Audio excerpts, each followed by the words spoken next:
Well, as promised, this week in the Connie project, we're going to be adding marker lights to the locomotives. Oh man, that looks like a project. It will be a project because we're sort of semi-scratch building the marker lights. And of course we want them to work. You'll notice here on Mexicano 14, it has these really neat lensed marker lights. And so I'm going to try to duplicate that exact lantern for that particular locomotive. But the other locomotive that Don and I are both doing, Silverton Northern 34, well, we've never seen a photograph of it with marker lights on it. That's interesting. And it may be because the Silverton Northern was such a small railroad, they didn't feel the need to use marker lights, that they never had more than one train out on the track or whatever. And they just didn't feel the need to put marker lights on anything. But they probably did, and we've just never seen any photographs of it. Yes. So we're going to give them marker lights. Oh, absolutely. Because for one thing, marker lights are fun. They're cool. Now, Don wants to put the same marker light on his that I'm putting on Mexicano 14, but I've decided I want to do radial marker lights on mine. Oh. So we fired up the casting machine. Oh, that's a fun one. Now, not every shop would have one of these. No. We do. Yes. Long story. Here's a link to how all that came into being. But anyway, it gives us the ability to pull molds off of things and then cast up as many of them as we want out of white metal. Looks like the soup's ready. The soup is on.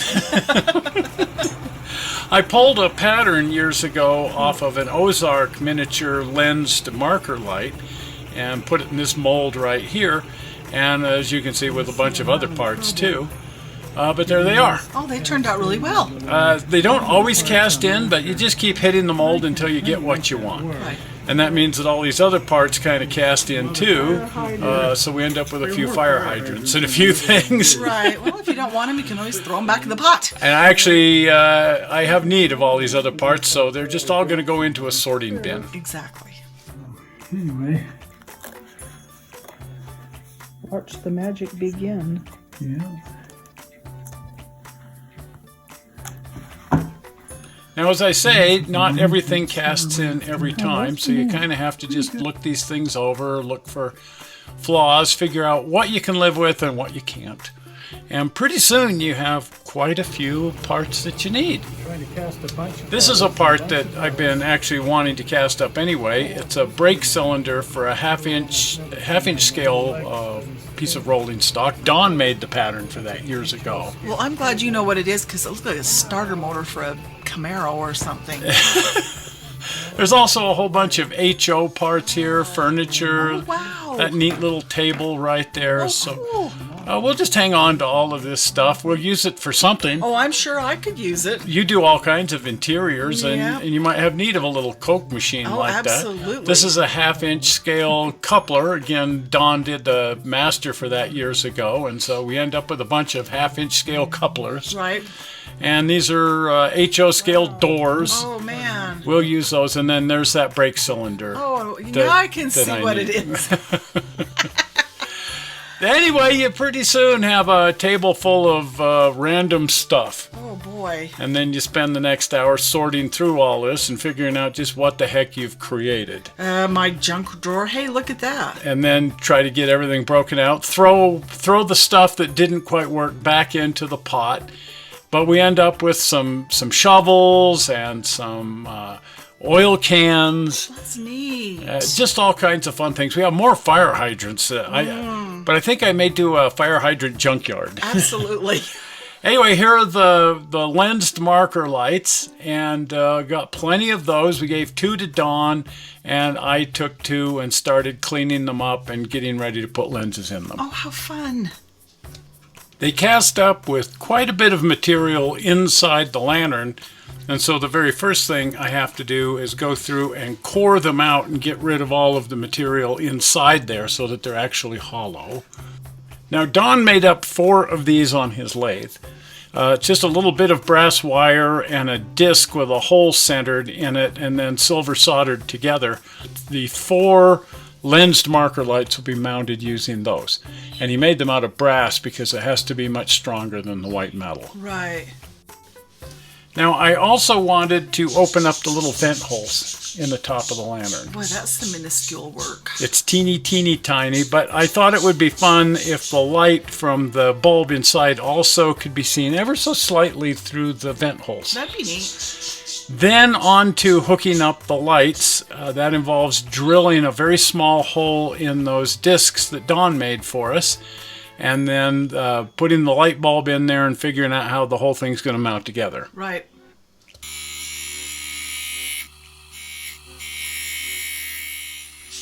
Now, making lenses to go into the lensed marker lights. Oh man, what a job. Now, as I say, I don't have a lathe per se, but we did buy this little cheap toy lathe out of China for $20 or whatever it was. It works. And I can actually do things like making these lenses on it. I think they turn out cool. They work out. The first thing I have to do is turn down an acrylic rod here to get the diameter correct so that it fits inside the lantern. Right.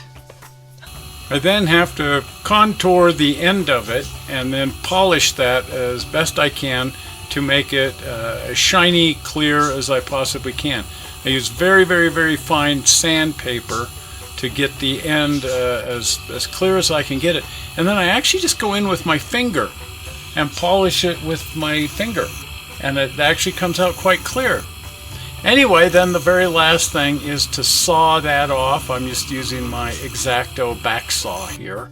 And very carefully, and there it is. Those turn out so neat. Isn't that? And it isn't rocket science. They come out quite nice. Yes, they do. Now, paint. White metal is just one of the trickiest darn things there is to paint. I would imagine. It's soft and it scratches easily, and there's just no really super good way to put paint on white metal. But I start by using an etching primer. This is Eastwood self-etching primer. Right. And that's the best I can come up with. And then I came back and airbrush color. Again, I'm using my favorite new color, Mr. Color lacquer paint, Mr. Color paint, and I used the flat black. Nice.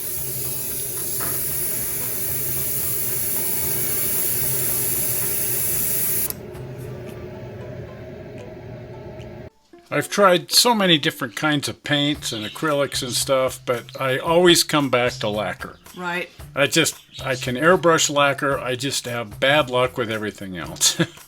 Now, Don is doing the exact same thing at his house. This is how his lantern has come out. Well, that's pretty good.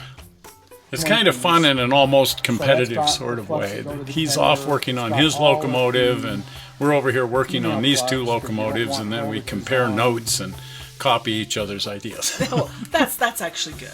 But there's his lantern sitting on his locomotive before he got paint on it, and boy, that looks nice. And there's his finished product right there with the lights turned on and everything. There you go. And so now I'm inspired and constantly rethinking what I'm doing based on what he's coming up with, because his is always better somehow. Oh.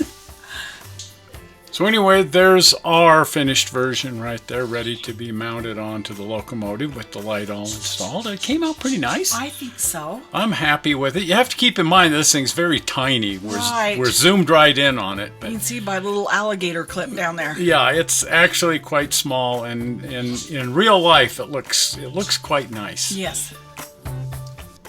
And here they are mounted on the locomotive. Well, that looks sweet. Now the wires are kind of dangling. My next little project is to drill that out and take the wires inside and connect them to the DCC board so that they're controlled from the DCC system. Right. But I'm happy. Oh, they look wonderful. And I'm surprised that the lenses actually work as lenses. They look really neat. I mean, the scoring, the little... Yeah. Yeah. And when you look straight into them, they're really bright. And when you're off axis, they're a little bit dimmer. Right. Now, as I mentioned earlier, on my version of the Silverton Northern, I decided I wanted to do radial marker lights, like the ones they used on the Denver and Rio Grande. Right. I have no idea what they used on Silverton Northern, but since they're such close friends with the Denver and Rio Grande Western, maybe they used this same lantern. And as it happens, we have one sitting here in the garage to use as a reference. Right.